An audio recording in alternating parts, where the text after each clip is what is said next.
Hello friends, রুম্পার হেসেলের নতুন একটি ভিডিওতে তোমাদের সকলকে জানাই অনেক অনেক স্বাগত। সামনে যেহেতু রয়েছে সরস্বতী পুজো, তাই তোমাদের জন্য নিয়ে এসেছি নানা রকম সবজি দিয়ে খিচুড়ির রেসিপি। তাহলে চলো দেখে নেওয়া যাক।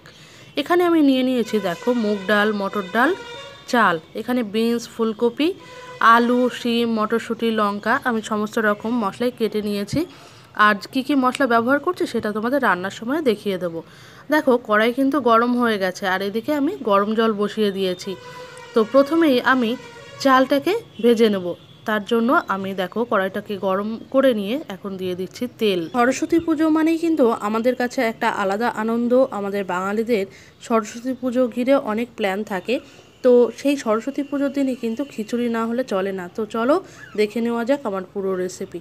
দেখো তেলটা গরম হয়ে গেলেই আমি 5 ফোড়ন আর শুকনো লঙ্কা ফোড়ন দিয়ে দিচ্ছি। তোমরা চাইলে এখানে এলাচ, দারচিনি, লবঙ্গ দিয়েও ফোড়ন দিতে পারো। সঙ্গে কাঁচা পাকা তেজপাতা দিয়ে দিলাম, যেহেতু এটা গাছের তাই আমাদের গাছ থেকেই নিয়ে দিয়ে দিয়েছি। প্রথমেই মুগ ডালটাকে আমি ভেজে নিচ্ছি। মুগ ডালটা দেখো আমার লাল লাল করে ভেজে নেওয়া হয়ে গেছে। অল্প হালকা করে ভেজে নেবে। সেই সঙ্গে আমি এখানে চালটাকেও অ্যাড করে দিচ্ছি। আমি কিন্তু এখানে 200 গ্রাম চাল, 100 গ্রাম মুগ ডাল, 100 গ্রাম মটর ডাল নিয়ে নিয়েছি। তোমরা কি পরিমাণে করতে চাও তোমরা কিন্তু তোমাদের পরিমাণ মতো নিয়ে নেবে। মুগ ডাল আর চালটাকে আমি 5 মিনিট মতো ভেজে নিয়েছি। এবার এখানে মটর ডালটাকেও অ্যাড করে দিচ্ছি। তোমরা চাইলে মটর ডালটাকে সেদ্ধ করেও করতে পারো। তো আমি মটর ডালটাকেও হালকা এর সঙ্গে ভেজে নিচ্ছি, পরে দিয়ে দিলাম। তো সেই সঙ্গেই এখানে অ্যাড করে দেব লবণ। লবণটা কিন্তু তোমরা তোমাদের পরিমাণ মতো ব্যবহার করবে। আর এটা কিন্তু বলার অপেক্ষা রাখে না, তোমরা যে কোয়ান্টিটিতে রান্না করবে সেইভাবে কিন্তু লবণ হলুদটাকে তোমরা নিয়ে নেবে। এখন দিয়ে দিচ্ছি হলুদ। লবণ হলুদ দেওয়ার পরে চালটাকে আরও 2 মিনিট মতো আমি ভেজে নেব। সে সঙ্গে কিন্তু দিয়ে দিচ্ছি শুকনো লঙ্কার গুঁড়ো। তোমরা যে যেমন ঝাল খেতে পছন্দ করো সেইভাবে কিন্তু লঙ্কার গুঁড়োটা দিয়ে দেবে। আমি লঙ্কার গুঁড়োটা অল্প দিয়েছি, যেহেতু এখানে আমি কাঁচা লঙ্কা ব্যবহার করব। সেজন্য লঙ্কার গুঁড়োর পরিমাণটাকেও কিন্তু আমি অল্প পরিমাণেই রেখেছি। দেখো চাল আর ডাল কিন্তু আমার ভেজে নেওয়া হয়ে গেছে। এবার জলের কড়াইটাকে আমি এপাশে দিয়ে দিয়েছি। আর যে চালটা ভেজে নিয়েছিলাম, চাল ডাল, সেটা এই গরম জলে আমি এখন দিয়ে দেবো। সবসময় চেষ্টা করবে রান্নাতে গরম জল ব্যবহার করার, তাহলে তা কিন্তু রান্নার যে খাবারের টেস্ট সেটা কিন্তু খুবই ভালো হয়। তো দেখো চালটা কিন্তু আমি দিয়ে দিয়েছি আর এপাশে খিচুড়িটা হতে থাকবে। অন্যদিকে কিন্তু আমি সবজিগুলোকে ভেজে নেব। দেখো এদিকে কিন্তু ভাতটা ফুটতে শুরু করেছে আর এখানে আমি কাঁচা পাকা 5টা লঙ্কা দিয়ে দিচ্ছি। আর এদিকে দেখো সবজিগুলো ভেজে নেওয়ার জন্য কড়াইটাও আমার গরম হয়ে গেছে, দিয়ে দিচ্ছি তেল।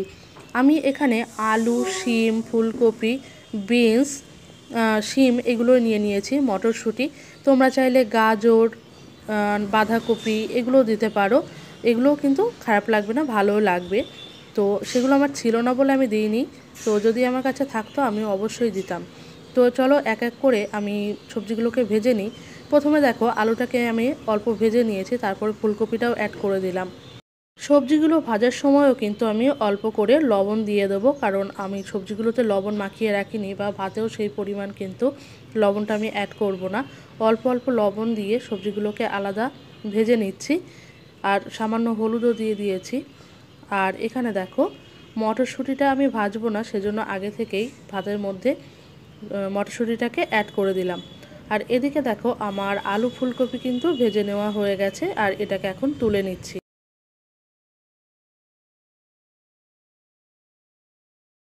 একই তেলের মধ্যে আমি ভেজে নেব শিম আর বিনস। শিম আর বিনসটাকে কিন্তু একদমই হালকা ভাজবো। এগুলো কিন্তু খুবই নরম আর ভাতের মধ্যে দিলে কিন্তু খিচুড়ি ভাতের মধ্যে সেটা কিন্তু খুঁজে পাওয়া যাবে না, একদমই গলে যাবে। সেই জন্য তোমরা সবসময় চেষ্টা করবে হালকা করে ভেজে নেওয়ার।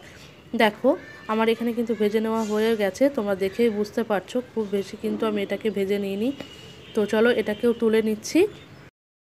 আর এদিকে দেখো ভাতটা কিন্তু হাফটা হয়ে গেছে আর ভাতের কালারটা দেখো কি সুন্দর হয়েছে, দারুণ লাগছে দেখতে। আর এখানে কিন্তু সমস্ত ভেজে নেওয়া সবজিগুলো আমি এখন ভাতের মধ্যে দিয়ে দিচ্ছি। যেহেতু আমি ভাতটা মানে ঝরঝরের মতো করতে চাইছি, সেজন্য কিন্তু জলের পরিমাণটা খুবই হিসাব করে এখানে দিয়ে দিতে হবে। তোমরা যে পরিমাণে চাল নেবে ঠিক সেই পরিমাণে সেই বাটি বা কাপ মেপে কিন্তু তোমাদেরকে জলটা এখানে দিতে হবে। সমস্ত সবজিটাকে দিয়ে ভালোভাবে মিশিয়ে নিয়ে 2 থেকে 3 মিনিট রান্না করে নেওয়ার পরে এখানে আবার দিয়ে দিচ্ছি লবণ। লবণটাকে তোমরা চেক করে নেবে। আমি লবণ কিন্তু প্রথম অবস্থাতেই একবারে দিইনি। অবশ্যই সবজি, চাল, ডাল এর মিশ্রণে কেমন লবণ লাগবে সেটা কিন্তু অবশ্যই চেক করে নেবে। আমি চেক করে নিয়েছি, একটু কম মনে হলো তাই আবার দিয়ে দিলাম। তো চিনি দিয়ে দিচ্ছি 1 চামচ, তোমরা যেমন মিষ্টি পছন্দ করো সেভাবে দেবে। আর এখানে লবণ আর চিনিটাকে খুব ভালো করে মিশিয়ে নেব। আর সে সঙ্গে কিন্তু এটাকে আরও 5 থেকে 7 মিনিট আমি রান্না করে নেব।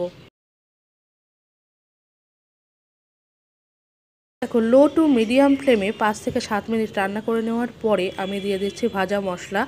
এই ভাজা মশলাটা আমি তৈরি করেছি এলাচ, লবঙ্গ, দারচিনি, গোলমরিচ, ছামরিচ, জিরা, ধনে, অল্প একটু গোলমরিচ দিয়ে আমি এটাকে শুকনো কড়ায় ভেজে গুঁড়ো করে নিয়েছি। তো এটা মশলাটা দিলে কিন্তু খিচুড়ি ভাতের অনেকটাই সুন্দর টেস্ট আছে আর ফ্লেভারটাও কিন্তু দারুণ হয়। দেখো, এখন দিয়ে দিচ্ছি ঘি। যেহেতু আমি অনেকটা পরিমাণে তেল ব্যবহার করেছি সেজন্য কিন্তু ঘিটা কম দিলাম। আর তোমরা যারা ঘি খেতে পছন্দ করো তারা কিন্তু তোমরা তোমাদের পছন্দ মতো দিয়ে দেবে। তোমরা দেখে কিন্তু বুঝতেই পারছো ভাতটা কিন্তু অনেকটাই হয়ে এসেছে। আর আমি আগেই বলেছি ভাতটা কিন্তু আমি একদমই শুকনো শুকনো ঝরঝরে তৈরি করব, পোলাওয়ের মতো। তাই আমি জলটাকে শুকিয়ে নেব। দেখো, ভাতটা অনেকটাই হয়ে এসেছে, তোমরা দেখে বুঝতেই পারছো একদম সুন্দর। চাইলে এখানে একটু গরম মশলা অ্যাড করে দেবে। আর খুব সুন্দর কিন্তু গন্ধ বেরিয়েছে। দেখো, সরস্বতী পুজো মানেই খিচুড়ি, বাঙালির কাছে কিন্তু আলাদাই একটা মজা। তো চলো, এই সরস্বতী পুজোতে তোমরা এভাবেই খিচুড়ি তৈরি করে নাও। দেখো, দেখতে কত সুন্দর হয়েছে, অসাধারণ। তো এভাবে খিচুড়ি বানিয়ে সবাইকে খাওয়াও আর অনেক আনন্দ করো। সরস্বতী পুজো তোমাদের খুব ভালো কাটুক এই কামনা করি। তো চলো, আমার রেসিপি কেমন লাগলো অবশ্যই কমেন্টে জানাবে। তো চলো, দেখা হবে আবার অন্য কোনো ভিডিওতে। Tata, bye bye.